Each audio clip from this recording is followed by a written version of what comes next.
I mean, we have St. George. We have a lot of the great saints were also soldiers or warriors. Some certain traditions that recognize that, yeah, you know. And we also know that many things, like for instance, Constantine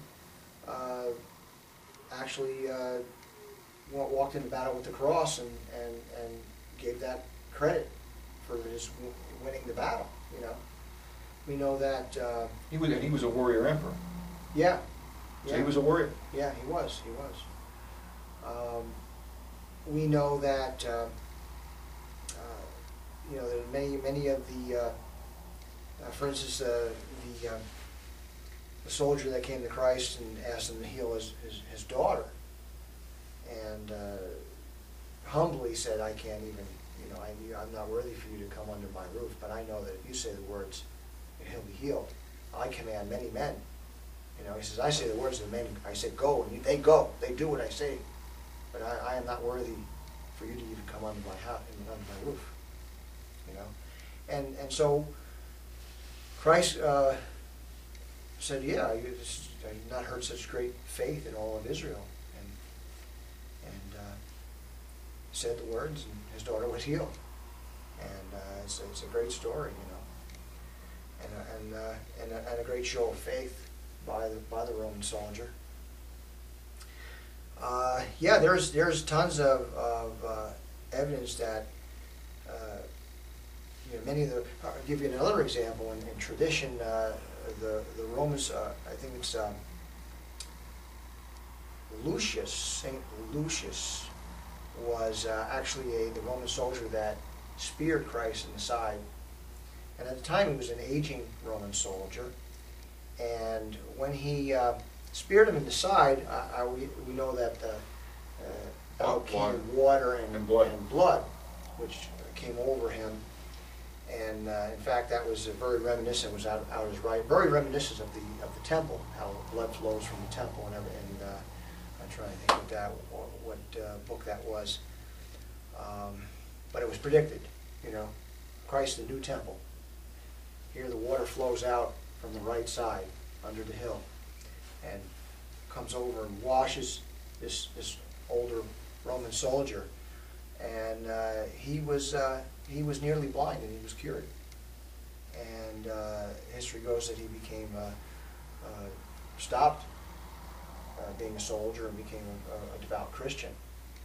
And so we know that there's plenty of examples of where soldiers are involved in Christianity and play a major role. And I think that, and you know what? You know another thing that I thought of, this is really interesting. You know, John the Baptist never said to the soldier, stop being a soldier.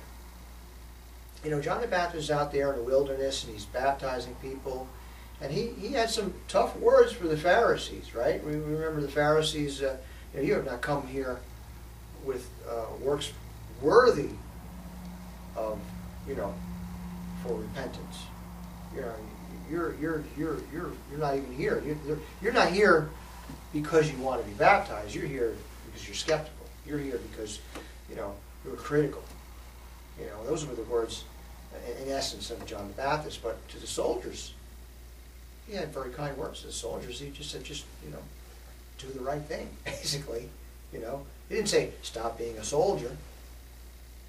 You know, don't kill anybody else. I think that leads us to another misunderstanding in Christian martial arts is that, you know, Christians are called to be pacifists. Mm-hmm. You know, what do you think about that?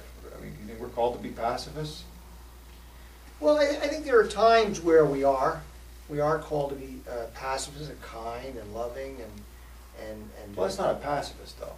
Well, yeah, I'm saying, but at times, you know, I mean, not to.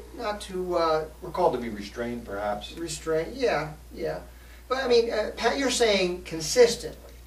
I think what you mean is being a pacifist consistently, or always taking that route. Well, I'm saying allowing someone to really harm you. No, I don't think that's no. We're definitely not called to do that. There's times where we have to defend ourselves. I think as a Christian martial artist, I don't, you know, because somebody calls you a dope, I don't think we're, you know, right, going to dislocate their leg. Right.